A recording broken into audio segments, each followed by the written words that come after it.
So recently I've been live a ton of stuff with Sheik, and the findings have been amazing. Some of the things pretty simple, and some other things really complicated. As usual, I'm very happy to tell you guys about my findings. Today I'm going to be talking about two things regarding Sheik's forward tilt. Now the first thing is about this hitbox right here. No, not that one.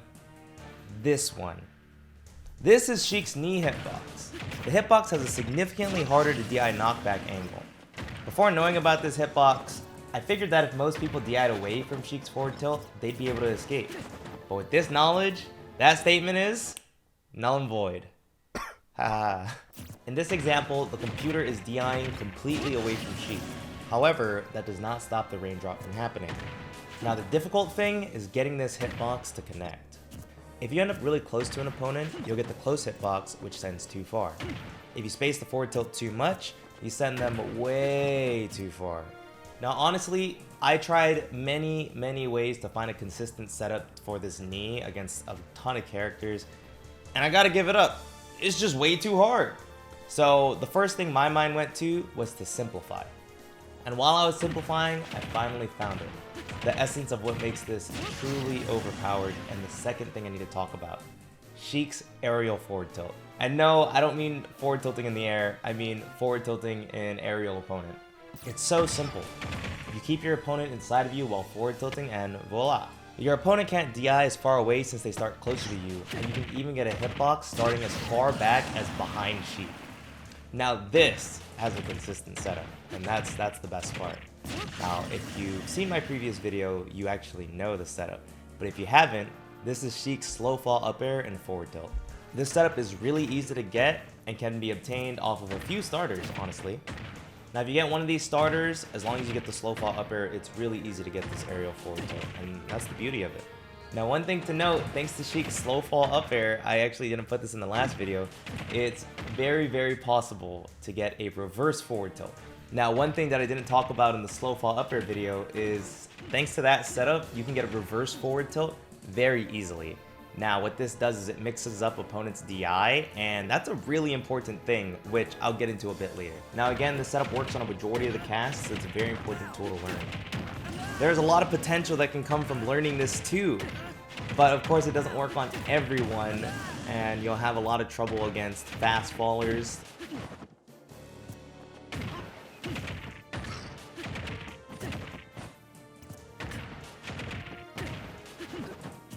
Frame 1 escape characters, and for some reason Joker. I'm sure there's a few other characters too. Okay, now that the nerdy things are over, let's get into the actual meat of the video, setups and applications. So in this setup, I'm trying to kill Steve with DI away on Hollow Bastion, and ultimately, a huge thing that I found is you can set up an F-tilt up air to kill pretty much majority of the cast. Now again, with this setup, you have to do a lot of slow fall up airs to kind of make him float, so that way you can get the F-tilt where he's inside of you, and at the end of the F-tilt up air, you can cross up his DI.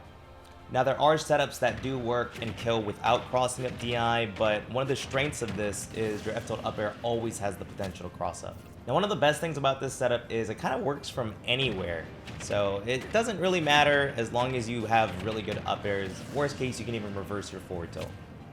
Now one thing here, I'm going to be trying to do a similar thing against Ness on PS2, and of course here you're going to see the slow fall up air setup into a reverse forward tilt to put him onto the other platform so I could get the kill.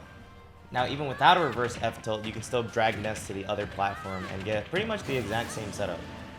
So this one's a little tricky. You can see here, slow fall in a reverse forward tilt, in a slow fall in a reverse forward tilt, getting Ness KO'd. Now here I just set the Ness to random DI to see what I come up with, and while it was a little harder to execute, I'm very surprised I even hit that drag down there, and that up air was good enough to just kill Ness. So here I'm going to show a little bit of stuff against Rob on FD. There's not too much to show, but being able to hit a reverse forward tilt here lets me extend the combo so I can get Rob to just like a little more percent, so this F-tilt Needles Bouncing Fish actually can KO him.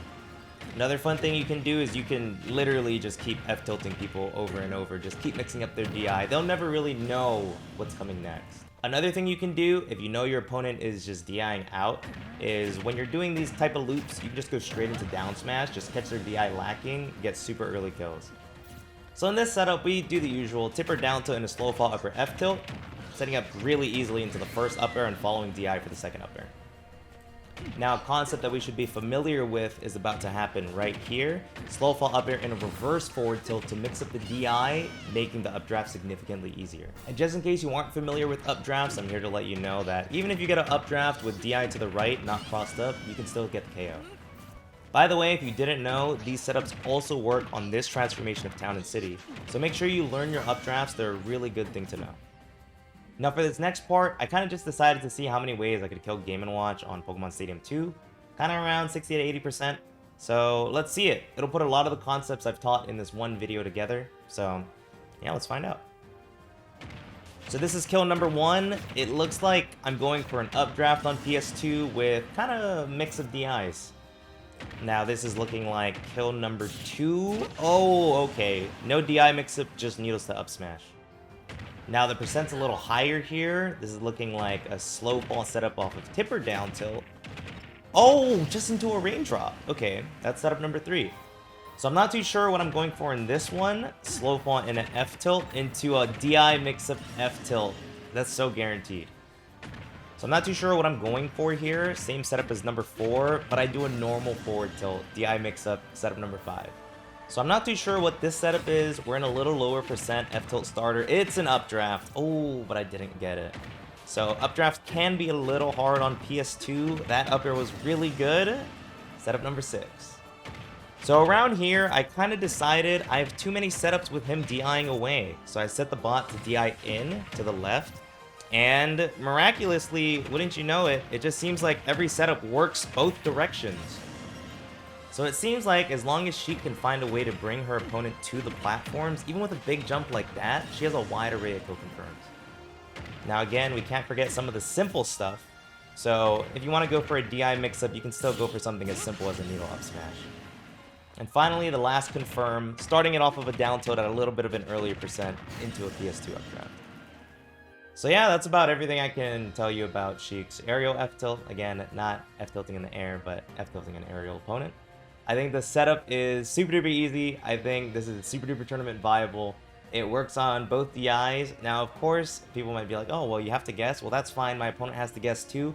And honestly, if I can guess to try to get a kill confirm at percents as early as this, that's not really a problem to me. That's what I personally believe. And of course, I'd like to see if I can make you guys believers. So let me know your findings. Let me know if you liked the new setups, all that kind of stuff. Because for me personally, any type of new setup to make Sheik better is a win in my book, and it's Sheik. Anything to make Sheik like even more cool than she already is, dude, that's all I want.